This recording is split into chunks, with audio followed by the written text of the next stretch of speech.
These margins, however, modestly, is a sign there is room for more competition in Canada's grocery industry. Yes, sure, there's more room. Target came into the market with selling groceries. They opened 120 stores. How did that go for them?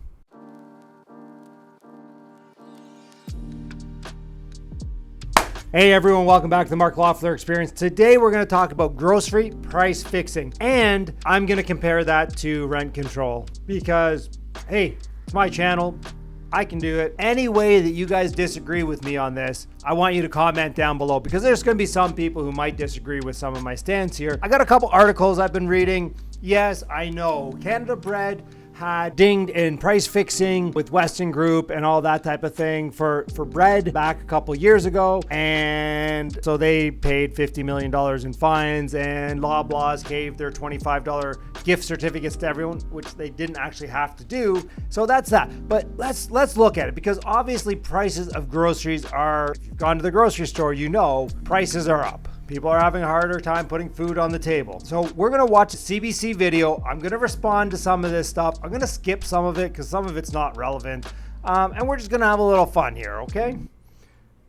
We're just going to have a little fun. We have a grocery prices problem in Canada. We have a grocery prices problem. Maybe you already knew that. My bill just keeps going up. It doesn't matter how much I try to cut back. It's constantly going up. And I just don't even know what to do about it. They're ripping us off like they're ripping you off. Yeah, everyone's getting ripped off. Three big ripped players. Off. Okay, and they're going to talk about this in a second. So 3 big players dominate the market.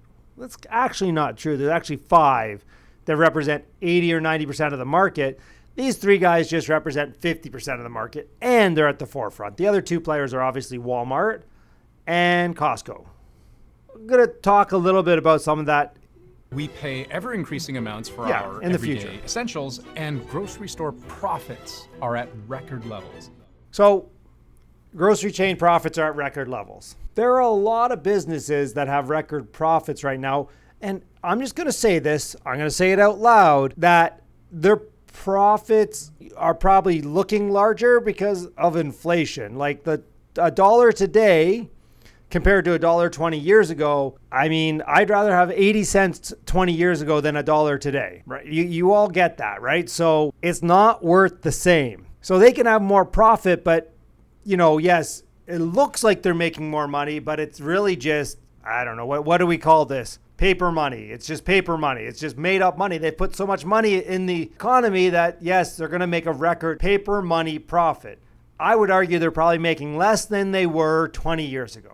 Let's continue to watch this because they actually have some good stats here. Are not the reason for food inflation. And as I mentioned, profit is too much profit. Oh, this is one of my favorite parts. The leader of one of Canada's political parties has said to a private corporation that any profit is too much profit. No, I don't like to talk politics on this show, but that screams of communism. And by the way, I'm just going to throw this out there. Jagmeet Singh is a multi-millionaire, and so is his brother-in-law and his family. I mean, they must have profited somewhere. I don't know, right? Like they probably would have profited somewhere along the way to become multi-millionaires. Well, so a company needs some degree of profit. Record profits more than you've ever made. So again, record profit. I would argue that they're making less money than they made 20 years ago. That's just my argument. I don't have basis of fact on that. I don't really want to go down the rabbit hole of looking at the profit due to inflation and this and that and net profit and all that. We're going to get to net profit here in a minute, which is, yeah. Direct challenge to government. It was actually just this 50-page report. So the Competition Bureau, which again, just more government bureaucracy that our taxes are paying for, wrote this 50-page report of how we need more competition. And they made 2 recommendations, which will probably never happen. But that's our tax dollars at work right there. That's the return on investment that we're getting as Canadians right there. Let's call it a challenge.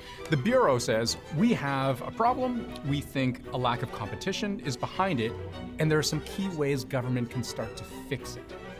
So here's what I'm going to talk about. The government feels that we have a problem, and they think that more regulations is going to fix it. Ontario has a housing problem, and they think more regulation is going to fix it. We have a rental housing problem, and they think rent control is going to fix it. Hey, this is just a slippery slope. More regulation means more government workers, which means higher taxes, which doesn't get anything else done and doesn't solve anything, in my opinion. Just putting that out there. Here's what we're going to do. I went through this thing so you don't have to. I'm going to explain I why listened they to him think so you grocery don't chains have to. gotten too big for anyone's good, and what they propose as possible solutions. So yes, obviously there was more grocery chains back then. I would argue they were making more money then than they are today. Just going to put that out there. And then yes, they have assimilated.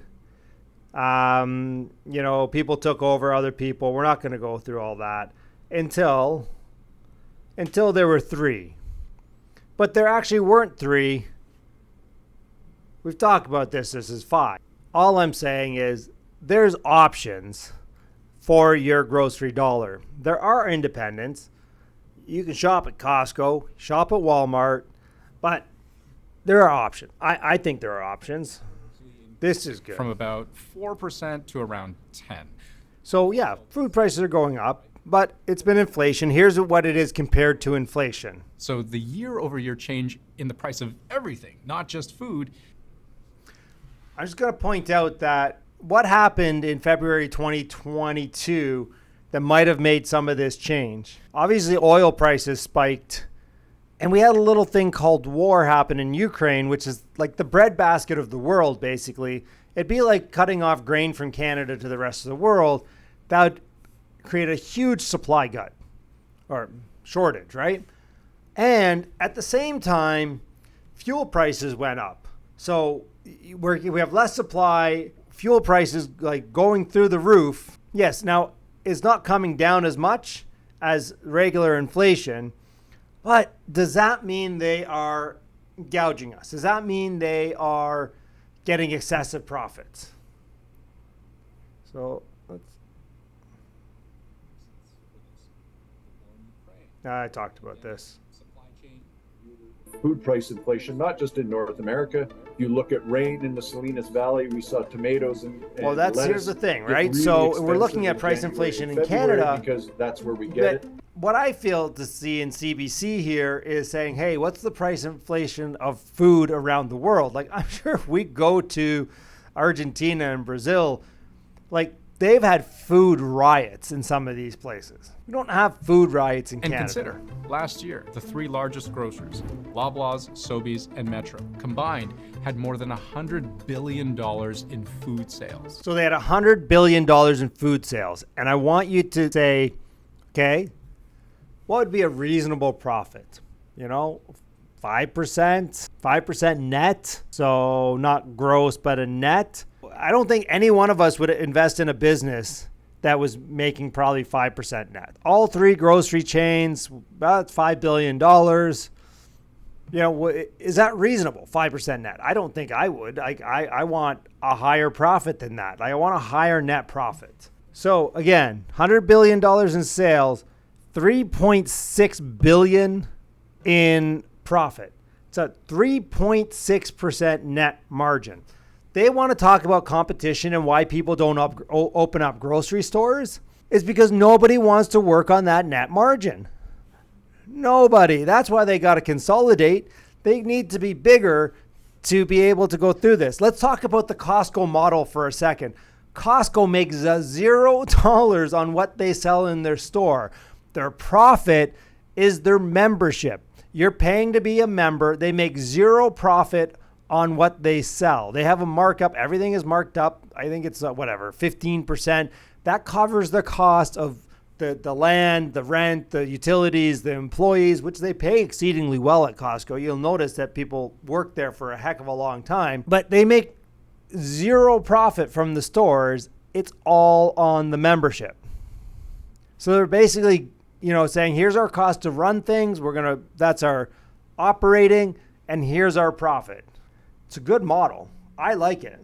Are they accusing Costco of price fixing then? I don't know. I noticed that Walmart and they don't talk about profits there or Costco. I don't think that if they did that, then Maybe it's just different areas, because I know it is more expensive to buy groceries in a small town in Ontario rather than going to some places around in Oakville maybe, or where there's a major population center. Within 15 minutes you can hit 5 or 6 different grocery stores. Obviously that's more competition, but it doesn't make sense to put 2 stores in one small town. But you head into big town, you do your grocery shopping. Same out in Canmore. It costs more to buy groceries in Canmore than it does in Calgary. That profit. Loblaws alone has increased its profits by around $2 billion. Oh my goodness, $2 billion. But as they just say here, it goes up 1 to 2%. Generally increased by a modest yet meaningful amount over the last 5 years. And I'm just going to put this out there. When we have our banks in Canada making record profits, and there's so much uncertainty in the world that they don't know what's going to happen next month, they need that buffer. You need that margin of error in these businesses to be able to stay around and to be able to serve and to be able to still sell things that you need to sell, because who knows, next month they could be eating that cost and they're down 10%. Like, this is the reality that we live in, that one day you have this and then the next day you don't, right? Like, it's fun. Businesses are there to make a profit. No, that's going to bother some people. Same as owning real estate. If you don't make a profit, you're going to lose a large portion of people who aren't providing public housing. And number one, public housing, if you've ever been in a public housing thing, it's in total disrepair. They can't afford to fix it. And then they sell it to a private individual who fixes it up, who should be able to make a profit. These margins, however, modestly, is a sign there is room for more competition in Canada's grocery industry. Yes, sure, there's more room. Target came into the market with selling groceries. They opened 120 stores. How did that go for them? How did that go? They left, right? They're gone. They couldn't keep up.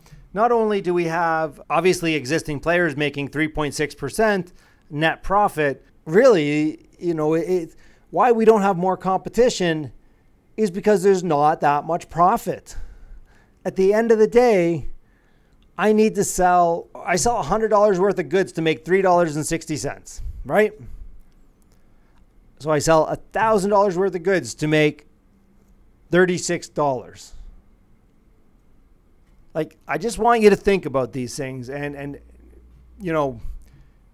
is there collusion? But if there's collusion to the highest level, more people are going to get into the market. Because, again, I think if you get a 5% net margin or better, you're going to get competition in the market. What do you think? Why do you think food prices are so high and why they're not going down with the rest of inflation? Comment down below. I know, pretty controversial. Want to talk about it, so let's talk. Put it down below. All right, everyone. Thanks so much for watching. We'll catch you next time. Have a great day.